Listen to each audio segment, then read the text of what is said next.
everybody, welcome back into Cherry Picking. Today's video must add week 4. Last week I put myself in a blender, to be honest, because I, for whatever reason, had week 2, but I knew it was week 3. We're heading into week 4, so those are the players we're adding for week 4. As always, the video presented by FanDuel Canada. The link in the description below to download the app. Start betting on the NHL, NFL, college football. They've got it all. So many new specials now on FanDuel as well. For today's video, we'll be looking at 6 guys to add for the upcoming fantasy hockey week. There's a lot of teams playing 4 games. There's definitely a lot of players I'm targeting there. The teams playing 4 games. You have the Bruins, the Flames, the Blackhawks, the Blue Jackets, the Islanders, Sharks, Kraken, Lightning, Leafs, Capitals, and the Jets. So lots of activity probably going to be going on your waiver wire. So let's try to help you out with these 6 players. All right, the first guy we're picking up is a goalie, Charlie Lindgren, on the Washington Capitals, 38% rostered. I think this is the best streaming option for goalies for next week, considering the matchups and how the schedule has kind of worked out. If Thompson has another bad start, he didn't have a great start his last one, even though Washington won. The final score was 6-5. Filming this before Thompson's start against the Flyers. I'm assuming it won't be like a terrible one, but if it is a bad one, the net could just go to Lindgren earlier than you might expect. I think they have a little bit more faith and trust into Charlie Lindgren than Logan Thompson, considering he was really good down the stretch last year, helped him get into playoffs. So if you're in a goalie pinch next week, I think this is the guy you want. You know, we saw him have a really good start against the Dallas Stars and then also against the Philadelphia Flyers most recently too. And as I mentioned, I think he earned the trust of this Capitals team and Spencer Carberry last year to get a majority of the starts over Logan Thompson. All right, the next guy we're picking up, Barrett Hayton on the Utah Hockey Club, 27% rostered, plays that center position on the first line for this team. And I know Dylan Guenther's definitely been the headline, I guess, of this Utah team to start the year, considering he scored the first goal for the franchise. He had 5 goals in his first 4 games or whatever it was. That was leading the league. But I think the main headline and the storyline for this team is going to be the first line on Utah of Barrett Hayton, Clayton Keller, and Nick Schmaltz. So far, Barrett Hayton has had a fantastic start to the year. He's 6th in individual expected goals for, so he's off to just a rampant start creating offense, and it's shown on the score sheet as well, 4 goals and 2 assists. That's something you didn't really see last year with Barrett Hayton, which was, I thought, quite surprising. He only played 33 games, but he had an expected goals for of 11.43 and just 3 goals to show for it. He also had one of the lowest 5-on-5 on-ice shooting percentages at just above 7%. That's really low, and you tend to see players who have a full season of that would pretty much just be unlucky. Utah, Arizona wasn't great last year, but that's rather unlucky to have a shooting percentage that low. When you're creating that much offense, those numbers usually balance out. So he was definitely due for some positive regression. We've seen it happen already so far this year, and I think we'll continue to see it considering he's playing with Clayton Keller, a guy who is one of the better shooters in the NHL and can score.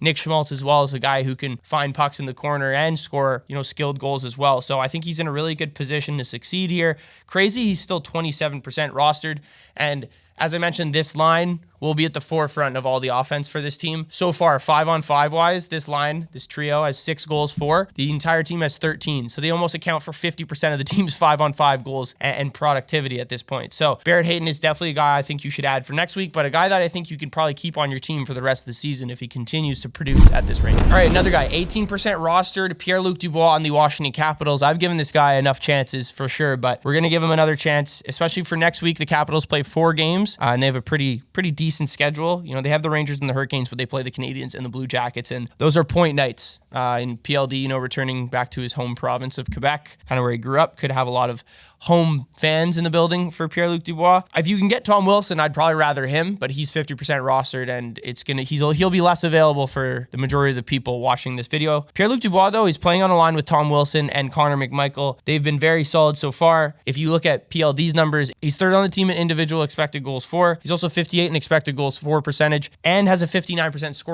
scoring chance percentage while he's on the ice with these 2 guys, with Connor McMichael and Tom Wilson. So when they're on the ice, they're creating a ton of offense. I think the top line of Dylan Strome, Protas, and Ovechkin is also working, but I think this one is sneaky, could be compared as like a 1B and 1A line, vice versa, for the rest of the year. Friedman, I heard in 32 Thoughts this offseason, has talked a lot about Spencer Carberry being a guy who has the potential to revive players' careers. And I think that's one of the reasons why Pierre-Luc Dubois went to Washington, because after this opportunity with how much he's getting paid. If he doesn't produce, his career is done. No one's going to want to pay him that much money for a guy who's getting 30 to 40 points. So this is his make or break year. It's a really good time to kind of test him out next week, considering he has some pro matchups. And I think we'll see him kind of fill the stat sheet as well. All right, the next guy, and a guy I'm honestly surprised is only 9% rostered. That's Nick Foligno on the Chicago Blackhawks. And I say that mainly because of the position that he is in on the Blackhawks depth chart. He's first line with Connor Bedard and Teuvo Teravainen, where pretty much all of the production and offensive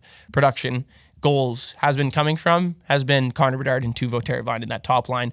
Tyler Bertuzzi's been pretty solid as well, but I think you can depend on consistency a little bit more from that Bedard line, and Foligno has been at the forefront of it as well. Like 3 goals, 4 points already so far, 25 hits. He's going to contribute in that facet of fantasy hockey as well, which is important. 18 shots on goal, which isn't terrible. Shooting percentage is high, but it's not like crazy high like you're seeing some of these guys, early guys who are having really good starts to the year. And he's playing almost 19 minutes per game. He's playing on the first power play. He's second on the team in individual expected goals for over the last 7 days. He has the highest on-ice expected goals for percentage, so whenever he's on the ice, the team is creating a hell of a lot more offense than they're getting scored on as well. I think next week is a good start, or a good week to start trying Nick Foligno. He's a pretty decent streamer option. The Blackhawks play the Avalanche, the Sharks, the Kings, and the Ducks. So those are 3 pro offensive matchups, being Avalanche goaltending is still pretty shaky. And then you have the Sharks and the Ducks, 2 bad defensive teams, kind of like Chicago as well. But teams they can definitely, produce a lot of goals and offensive opportunities for. So I think Nick Foligno is a great streamer and could be a guy that you can keep on your team. All right, defenseman for next week, and a guy that I think could actually be pretty dependable for the rest of the year, and that's JJ Moser on the Tampa Bay Lightning. Was a part of that Mikhail Sergachev trade that sent him over to Utah or Arizona. JJ Moser, I believe, going into his 4th NHL season now at this point. 2 goals and 4 assists in the first 6 games. So a really good start. He's playing on that top pair with Victor Hedman, which is obviously very key to contribute at this point. He's also playing over 21 minutes per game to start the year through his first 6 games. Has 10 block shots, a couple shots on goal as well. Really high shooting percentage, but I think just the fact that he's going to be consistently on the ice with Victor Hedman, which means he'll be on the ice with that first line, he'll be able to get some points. Definitely will be in the plus, I would say, for plus minus. He's playing on the second power play, the second penalty kill. I think seems like he's gotten some trust and interest from John Cooper here. A little bit of background on him. He's Swiss. He had some really good numbers in the Swiss league before coming over. He had 31 and 26 points in his last 2 seasons with Arizona too, playing pretty much full season there. In a elevated role, maybe those 30 points turn into 40 or 50 points. We'll see. But I think he could be a very serious candidate for a huge breakout season. All right, the last guy we're going to be picking up, 6% roster, Nino Niederreiter on the Winnipeg Jets. The Jets aren't usually a team I look at like their depth for fantasy hockey production, but Niederreiter and this team is like a special or exemption, I guess you could call it at that point. For one, they play 4 games next week. They play the Leafs, the Red Wings, the Blue Jackets, and the Lightning. On that third line, playing with Adam Lowry as well. He's a guy who could score, the captain. Just a really good forechecking line, and honestly a third line that I would say one of the toughest third lines to play against, just because they can counter with a lot of offense, like a lot of third lines can't really, I would say. They play just as many minutes as the second line on Winnipeg too. Obviously, you're going to have the Scheifele, Kyle Connor line kind of dominate there, but he's playing on that second power play unit too. He has an expected goals for percentage of 63%, and he leads the team in individual expected goals for and high danger scoring chances. He has been creating offense at a higher rate than we've ever seen really at any point of his career. So is this kind of a fluke? I don't really think so at this point. I think that's just something that you can trust just because of who else they're playing with. As a line, this line has scored 5 goals in 5-on-5 and hasn't allowed a single one against. I think that will continue, and I think his minutes and his time on the ice will just continue to increase if he continues to score, 2 goals, 2 assists, 4 points in his first 6 games. At 6% rostered, if you need a streamer next week as a winger, I think he's a really good option. All right, thank you guys for tuning in. Let me know what you thought of Must Add Week 4. Shout out to FanDuel Canada for sponsoring the video. Be sure to like, comment, and subscribe, and I'll see you guys in the next video.